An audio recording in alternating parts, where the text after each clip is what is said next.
For more analysis on the threats facing the country, we turn to Michael Morell. He's a former acting director of the CIA and a CBS News contributor. Great to have you here. Great to be here, Margaret. Good to have you back. Thank you. Ayman al-Zawahiri, the head of al-Qaeda, issued a video on the 20th anniversary of the attacks. The UN said in July he's living in Afghanistan. Is he? We think so, which means that the Taliban is harboring Zawahiri today. The Taliban is harboring al-Qaeda today. And I think that's a very important point. So is that just a complete false premise then to say that pulling out of Afghanistan, we can still keep the threat from al-Qaeda at bay? We have a lot of work to do in order to do that, right? We have to figure out how we're going to collect intelligence, two types of intelligence, how we're going to make sure that al-Qaeda is not rebuilding its capabilities and is planning on attacking us again. And then we have to, if we do that, then we have to collect the kind of intelligence that gives you the precision you need to conduct strikes, right? Drones need to be told exactly where on the earth to go.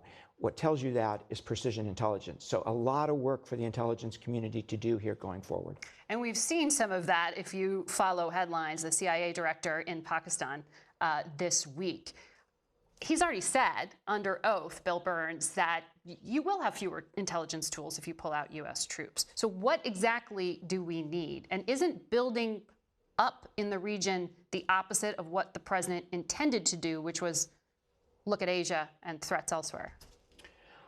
So we have China, right? China's a big problem. It's the big strategic threat facing the United States. We have to pivot to that. But we also have to keep our eye on terrorism.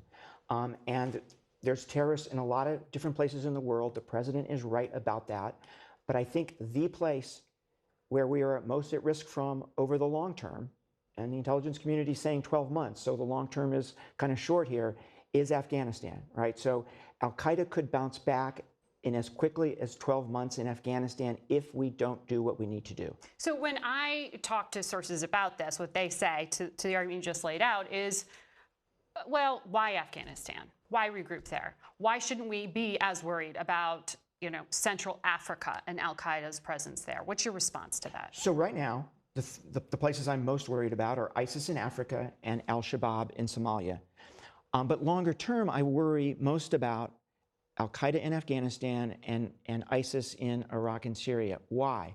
Because at the end of the day, the most important thing that a terrorist group can have, the most important determinant of their success is safe haven, right? And you have safe haven in Afghanistan that you really can't have anywhere else because you're being harbored now by the Taliban.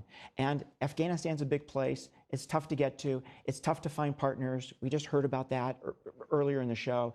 So that's why I worry more about Afghanistan. So are we more at risk then without the military presence there? We are more at risk, without a doubt, because we haven't yet, as we heard from Representative Kinzinger, we haven't yet put together a strategy for how we're going to do the two things. So one, right, is to collect that intelligence that I talked about. The intelligence community's got to figure that out.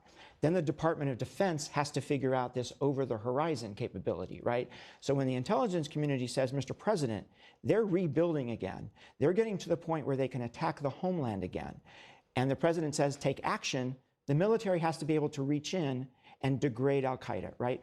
We haven't figured those two things out yet. And on that point, over the horizon, it's just a euphemistic word for flying in drones and planes from far away. So you had this drone strike that now the New York Times and the Washington Post is raising questions about. This was to target some of the members of ISIS who killed U.S. troops and over 100 Afghans just a few weeks ago. Correct. So did we actually kill the person intended? And if we didn't, doesn't that show that over the horizon has some problems? So this wasn't over the horizon, right? This was done with assets in Afghanistan. So you got to remember that. Assets still in Afghanistan. Yes. What happened here needs to be investigated, and I would hope that the administration, once it does the investigation, that it tells all of us publicly exactly what happened, and if we made a mistake, why. President Obama was very strong on being open about making mistakes with drone strikes, and I think this administration needs to do the same. And that's a question for the Pentagon, or that's a question for the CIA? It's a question for the White House. The Secretary of State will sit for questions tomorrow. For the very first time, the administration is going to have to explain this chaotic withdrawal. You hear about the Taliban effect, that jihadis looked at this, looked at American troops exiting and said, it's possible that they are inspired by this. How much should we be concerned about that now? I think that the Taliban winning the war in Afghanistan and then the way our exit happened has absolutely inspired jihadists all over the world. The Taliban is saying, we just didn't defeat the United States. We defeated NATO. We defeated the world's greatest military power ever. So there's a celebration going on. We defeated the Soviet Union, then it fell. Now we've defeated NATO, right? Maybe they can fall too. I think not only will jihadists be inspired, but a lot of them are going to come to Afghanistan to be part of the celebration, to be part of Jihadist Central.